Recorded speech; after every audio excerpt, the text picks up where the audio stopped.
Hello everyone, welcome to efforts. ये video मैं BEd first semester वालों के लिए बना रही हूँ, जिसमें कि हम इसका पेपर 2 यानी कि edu BEd 102 knowledge and curriculum ज्ञान और पाठ्यक्रम को पढ़ेंगे। So basically till now we have completed its unit 1, 2 as well as 3। इस वीडियो में हम यूनिट 4 पढ़ने वाले हैं।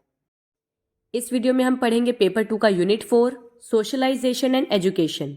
ऑल्दो इसमें जितने भी टॉपिक्स हैं वो काफ़ी सिंपल हैं बट लेंदी भी हैं, तो हम पर वीडियो में दो टॉपिक्स को कवर करने वाले हैं। पहले तो जान लेते हैं इस यूनिट में कौन कौन से टॉपिक्स हमें पढ़ने हैं, जिसमें हम पढ़ने वाले हैं सबसे पहले कल्चर एंड एजुकेशन यानी संस्कृति और शिक्षा। इसके बाद हम पढ़ेंगे सोशल चेंज एंड एजुकेशन यानी सामाजिक परिवर्तन और शिक्षा। और इसके अलावा जो बाकी के टॉपिक्स हैं इनको हम पढ़ेंगे अगले वीडियोज में।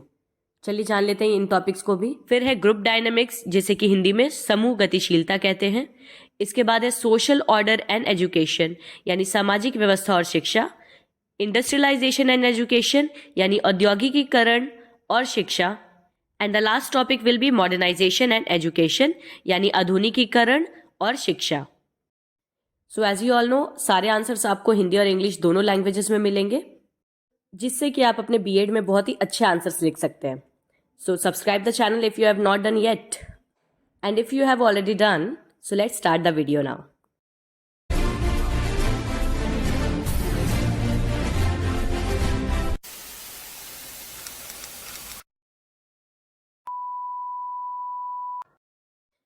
तो हमारा पहला टॉपिक है कल्चर एंड एजुकेशन यानी संस्कृति और शिक्षा। तो जैसा कि मैं आपको हमेशा बताती हूँ, always start your answer with an introduction. Introduction में आप सिंपली किस तरह से शुरू कर सकते हैं। सबसे पहले तो आप कल्चर और एजुकेशन इन दोनों की डेफिनेशन बता सकते हैं कि कल्चर क्या होता है और एजुकेशन क्या होती है, और उसके बाद आप दोनों का ब्लेंड बता सकते हैं। जैसे कि यहाँ मैंने लिखा है, culture and education are deeply intertwined. Culture shapes the way we learn, what we learn and the values we hold. Education in turn transmits and transforms culture, ensuring its continuity and evolution. तो पहले तो आप चाहें इसमें ये line भी add कर सकते हैं कि culture means norms, traditions, beliefs of a particular community. तो आपने डेफिनेशन बता दी। इसके बाद आप लिखेंगे कि संस्कृति और शिक्षा गहराई से जुड़े हुए हैं। जैसे कि संस्कृति हमारे सीखने के तरीके को आकार देती है, उसके साथ ही हम क्या चीज़ें सीखते हैं और किस तरह से सीखते हैं उसको भी हमारी संस्कृति अफेक्ट करती है। वहीं दूसरी तरफ शिक्षा संस्कृति को प्रसारित करने का काम करती है। वो संस्कृति को आगे तक पीढ़ी दर पीढ़ी बढ़ाती है और संस्कृति के विकास को भी सुनिश्चित करती है। कहने का मतलब ये है कि एजुकेशन के थ्रू ही हम अपने कल्चर को जान पाते हैं और साथ ही अपने आने वाली पीढ़ियों को भी बता पाते हैं। थोड़ा सा इंट्रोडक्शन दे देने के बाद now you have to write cultures influence on education यानी शिक्षा पर संस्कृति का क्या प्रभाव पड़ता है। हमारा कल्चर किस तरह से हमारी एजुकेशन को इन्फ्लुएंस करता है। तो सबसे पहला तो है कि कल्चर हमारे करिकुलम को अफेक्ट करता है। Curriculum, what we teach in schools often reflects the values and knowledge that a society deems important. अगर हम एजुकेशन में करिकुलम यानी कि पाठ्यक्रम की बात करें, तो हम स्कूल में जो कुछ भी सीखते हैं ना, वो अक्सर उन मूल्यों पर या फिर उन ज्ञान पर आधारित होता है जो कि हमारे समाज में महत्वपूर्ण माने जाते हैं। यानी हमारे एजुकेशन के करिकुलम में वही वैल्यू सिखाई जाती हैं जो कि हमारी सोसाइटी में एक्सेप्टेबल होती हैं। तो जैसी संस्कृति होती है उसी के हिसाब से हमारा पाठ्यक्रम भी होता है। सेकेंड है teaching methods. Different cultures may have different approaches to teaching and learning, such as emphasizing rote learning versus critical thinking. पाठ्यक्रम के अलावा हमारी संस्कृति हमारे शिक्षण के तरीकों को भी प्रभावित करती है। विभिन्न संस्कृतियों में शिक्षण और सीखने के लिए अलग अलग तरह के दृष्टिकोण होते हैं। जैसे कि किसी एक संस्कृति में रट के याद करने पर ज़्यादा महत्व दिया जाता है, जबकि वहीं दूसरी तरह की किसी संस्कृति में सोचकर और समझकर याद करने पर जोर दिया जाता है। नेक्स्ट है educational goals. The goals of education can vary across cultures, from preparing individuals for specific roles in society to fostering personal growth and intellectual development. हमारी संस्कृति हमारे शैक्षिक लक्ष्यों को भी प्रभावित करती है। कहने का मतलब यह है कि शिक्षा के जो लक्ष्य हैं वो संस्कृतियों में विभिन्न तरह के हो सकते हैं। मतलब हर अलग अलग तरह की संस्कृति में अलग अलग तरह के लक्ष्य हो सकते हैं। जैसे कि हम भारतीय संस्कृति की बात करें तो हमारे यहाँ एजुकेशन का मेन मोटिव ही होता है इंसान को डिसिप्लिन्ड और एक आइडल सिटीजन बना पाना। हाँ, वो अलग बात है कि कहीं ना कहीं अब हम भटक चुके हैं, क्योंकि हमारा एजुकेशन सिस्टम अब बेसिकली बस फोकस करता है मार्क्स लाने पे और नौकरी पाने पे। तो संस्कृति समाज में विशिष्ट भूमिकाओं के लिए व्यक्तियों को तैयार करने से लेकर व्यक्तिगत विकास और उसके साथ साथ बौद्धिक विकास को भी बढ़ावा देने तक का काम करती है। अब एक बार आपने कल्चर का इन्फ्लुएंस बता दिया एजुकेशन पे, अब आप बताएंगे एजुकेशंस इन्फ्लुएंस ऑन कल्चर, यानी संस्कृति पर शिक्षा का क्या प्रभाव पड़ता है। किस तरह से शिक्षा किसी जगह की संस्कृति को बदल सकती है या प्रभावित कर सकती है। सबसे पहला तो है preservation. Obviously education plays a vital role in preserving cultural heritage by transmitting traditions, languages and values from one generation to the next. संरक्षण। शिक्षा एक पीढ़ी से दूसरी पीढ़ी तक परंपराओं, भाषाओं और मूल्यों को प्रसारित कर कर सांस्कृतिक विरासत को संरक्षित करने में महत्वपूर्ण भूमिका निभाती है। ये जाहिर सी बात है कि अगर शिक्षा ना हो तो कोई भी संस्कृति वहीं की वहीं खत्म हो जाएगी। शिक्षित लोग ही अपनी सांस्कृतिक धरोहर को अपने बच्चों तक पहुंचाते हैं, और जो अशिक्षित होते हैं उन्हें खुद अपनी धरोहर पता नहीं होती, उन्हें खुद अपनी संस्कृति के बारे में पता नहीं होता, तो वो अपने जनरेशन्स को क्या ही बताएंगे। तो अगर एजुकेशन के थ्रू हम कल्चर को नहीं समझते या नहीं बताते लोगों को, तो हमारा कल्चर कब का खत्म हो चुका होता। तो इसीलिए एजुकेशन हमारे कल्चर को प्रिजर्व करती है। सेकेंड है transformation. Education can also be a powerful force for cultural change, introducing new ideas, challenging traditional beliefs, and promoting social progress. परिवर्तन। शिक्षा सांस्कृतिक परिवर्तन के लिए एक शक्तिशाली बल भी हो सकती है। नए विचारों को पेश करना, पारंपरिक मान्यताओं को चुनौती देना और उसके साथ ही सामाजिक प्रगति को भी बढ़ावा देना।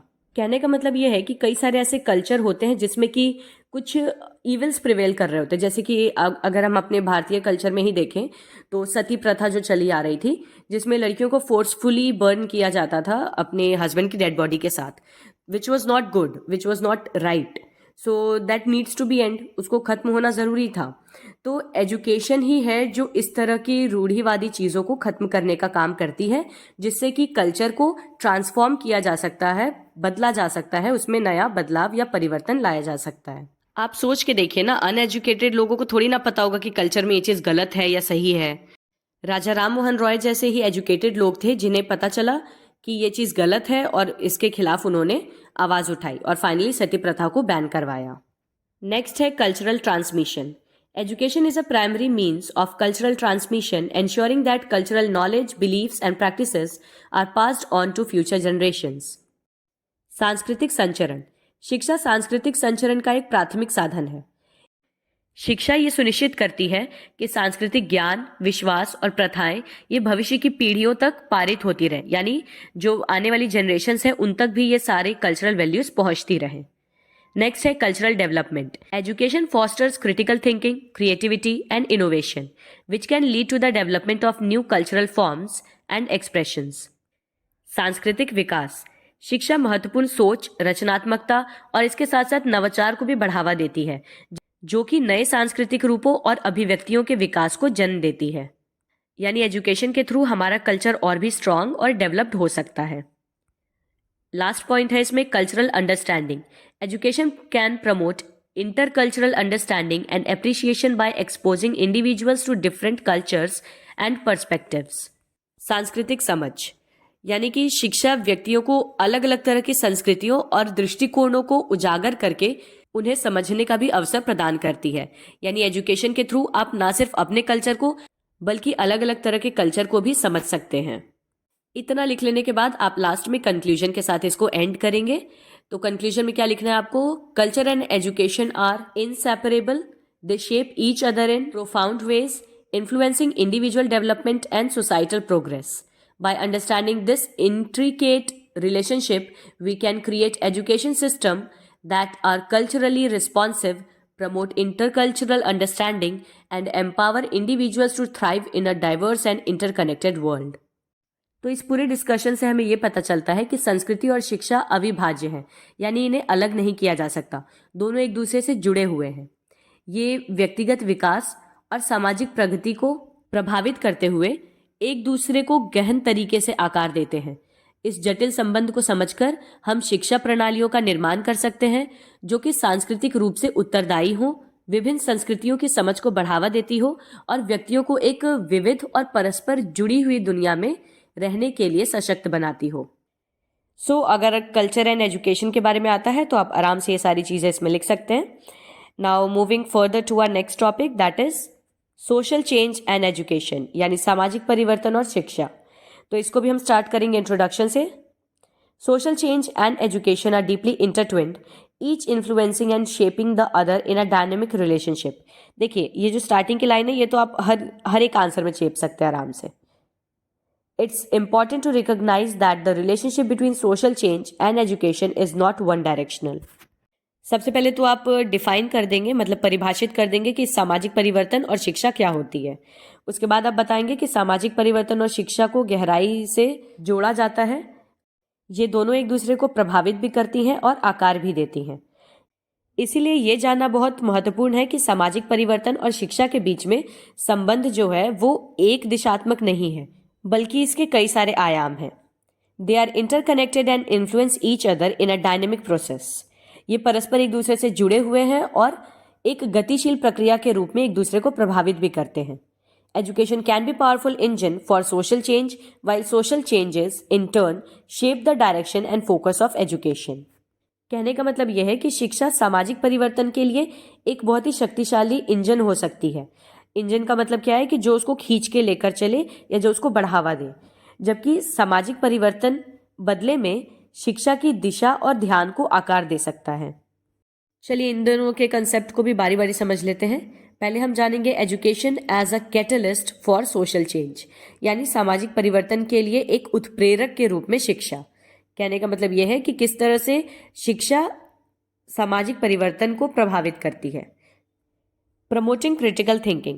Education can empower individuals to question existing norms and structures, fostering a desire for a positive change. महत्वपूर्ण सोच को बढ़ावा देना, यानी कि शिक्षा व्यक्तियों को मौजूदा मानदंडों और संरचनाओं पर सवाल उठाने के लिए सशक्त बनाती है। जो भी सोसाइटी में नॉर्म्स चले आ रहे हैं, बिलीफ्स चले आ रहे हैं, उन सब पे क्वेश्चन करने के लिए एलिजिबल बनाती है, जिससे कि सकारात्मक परिवर्तन की इच्छा को बढ़ावा मिलता है। इसको एक एग्जाम्पल से समझते हैं कि एजुकेशन से ही हम जान पाए कि why child marriage is not good for girls. जब हमारे रिफॉर्मर्स को एजुकेशन के थ्रू ये पता चला कि प्री मैच्योर जो प्रेगनेंसी है वो कितनी हार्मफुल हो सकती है, या फिर कम उम्र में शादी होना वो मेंटली कितना ट्रॉमा दे सकता है लड़कियों को, तो इन सारे डिमेरिट्स को देखते हुए चाइल्ड मैरिज को हमारे समाज से हटाया गया, यानी एक अच्छा और पॉजिटिव चेंज समाज में लाया गया। Second point is disseminating knowledge and ideas. Education provides access to information and diverse perspectives, broadening horizons and challenging traditional beliefs. ज्ञान और विचारों का प्रसार। शिक्षा सूचना और विविध दृष्टिकोणों तक पहुंच प्रदान करती है, क्षितिज को व्यापक बनाती है और उसके साथ ही पारंपरिक मान्यताओं को भी चुनौती देती है। कहने का मतलब यह है कि समाज में परिवर्तन लाने के लिए सबसे पहले तो समाज को अच्छी तरह से समझना होता है। तो शिक्षा हमें समाज को समझने में मदद करती है, जिससे कि हम उसमें होने वाली अच्छी और बुरी चीज़ें दोनों का आकलन कर पाएं और एक सही परिवर्तन लाने में सक्षम हो। Fostering social mobility. Education can provide individuals with the skills and knowledge needed to improve their social and economic standing, leading to a more equitable society. Social mobility का मतलब होता है movement of people from one social class to the another. सामाजिक गतिशीलता को बढ़ावा देना। शिक्षा व्यक्तियों को इस तरह के कौशल और ज्ञान से लैस करती है जिससे कि वो अपनी सामाजिक और आर्थिक स्थिति को बेहतर बना सके, जिससे कि एक अधिक न्यायसंगत समाज का निर्माण किया जा सके। Next is empowering marginalised groups. Education can empower marginalised communities by providing them with a tool to advocate for their rights and participate fully in society. जैसे कि हमारे समाज में पहले अनटचेबिलिटी बहुत ज़्यादा प्रिवेल करती थी, तो हमने अनटचेबल्स को एक अलग ही क्लास, सोशल क्लास बना के रखा हुआ था, जो नॉर्मल सोसाइटी में घुल मिल नहीं सकते थे। तो एजुकेशन के थ्रू ही हम इस बैरियर को हटा पाए और सोशल क्लास जो अनटचेबल्स की थी वो अनटचेबिलिटी से मूव करके नॉर्मल सिटीजन्स की तरह रहना शुरू कर दिए। समाज में रह रहे ऐसे लोगों को शिक्षा अपने अधिकारों की वकालत करने और समाज में पूरी तरह भाग लेने के लिए उपकरण प्रदान करके उन्हें सशक्त बनाती है। Now let's see how social change shapes the education. Curriculum development. As society evolves, educational curricula adapt to reflect new knowledge, values and societal needs. पाठ्यक्रम का विकास. अब जैसे जैसे समाज विकसित होता है यानी समाज में परिवर्तन आता है, वैसे वैसे हमारा शैक्षिक पाठ्यक्रम भी नए ज्ञान, मूल्यों और सामाजिक आवश्यकताओं को प्रतिबिंबित करने के लिए उसके अनुकूल बदलता जाता है. जैसा कि आपने देखा होगा कि समाज में परिवर्तन के साथ ही किस तरह से हमारा एजुकेशन सिस्टम टीचर सेंटर्ड से अब स्टूडेंट सेंटर्ड या चाइल्ड सेंटर्ड बनता जा रहा है. तो सोशल चेंज एजुकेशन के करिकुलम को अफेक्ट करता है. इसके अलावा educational access. Social movements and changing attitudes can lead to increased access to education for previously excluded groups. शैक्षिक पहुंच को बढ़ावा देना. यानी जैसे जैसे सामाजिक परिवर्तन बढ़ता जा रहा है, वैसे वैसे लोग शिक्षा तक और ज़्यादा पहुंचते जा रहे हैं. पहले हमारी सोसाइटी में जैसे गर्ल्स के लिए एजुकेशन अलाउ नहीं थी, या फिर जो दूर दराज लोग रहते थे वो एजुकेशन अपनी कंप्लीट नहीं कर पाते थे. लेकिन जिस तरह से हमारी सोसाइटी चेंज हो रही है, उस तरह से अब गर्ल्स को भी एजुकेशन मिल रही है, और उसके साथ ही ऐसे लोग जो बहुत ही दूर रहते हैं वो भी आराम से अपनी जगह पर रहते हुए भी एजुकेशन अपनी पूरी कर सकते हैं. Educational goals. Societal shifts can influence the goals of education, such as a greater emphasis on skills needed for a changing job market. शैक्षिक लक्ष्य. जाहिर सी बात है कि सामाजिक बदलाव या समाज में आने वाले परिवर्तन ये शिक्षा के लक्ष्यों को भी निर्धारित और प्रभावित करते हैं. मतलब जैसे जैसे नौकरियां बदलती जा रही हैं, इसका बेस्ट एग्जांपल है एआई. पहले हमारे करिकुलम में एआई एडेड नहीं था क्योंकि ऐसी कोई नेसेसिटी थी नहीं, बट अब आप जहां देखिए वहां एआई का यूज़ होता है. तो ऑब्वियसली एक नया सब्जेक्ट भी अब करिकुलम में ऐड कर दिया गया है. तो कहने का मतलब ये है कि जैसे जैसे समाज में नीड्स बदलती जाती हैं, उसी तरह से एजुकेशन भी हमारी उसके अनुकूल ढलती जाती है. Now conclusion. इसका निष्कर्ष जानते हैं. Education and social change are inextricably linked. Education can be a catalyst for social progress, and social changes can shape the direction and goals of education. By understanding this dynamic relationship and addressing the challenges, we can harness the power of education to create a more just and equitable society. यानी शिक्षा और सामाजिक परिवर्तन अटूट रूप से जुड़े हुए हैं. शिक्षा सामाजिक प्रगति के लिए एक उत्प्रेरक हो सकती है, और वहीं दूसरी तरफ सामाजिक परिवर्तन शिक्षा की दिशा और लक्ष्य को आकार दे सकता है. इस गतिशील संबंध को समझकर और इसकी चुनौतियों को संबोधित करके हम अधिक न्याय संगत समाज का निर्माण कर सकते हैं. So that is it for today. I hope आपको अच्छे से समझ आया होगा टॉपिक. नहीं आया होगा तो फिर से दोबारा देख लीजिएगा. Press the like icon if you really like the video, share it because sharing is caring, and subscribe the channel because it's absolutely free. So मिलते हैं अब अगले वीडियो में. Till then take care and bye bye.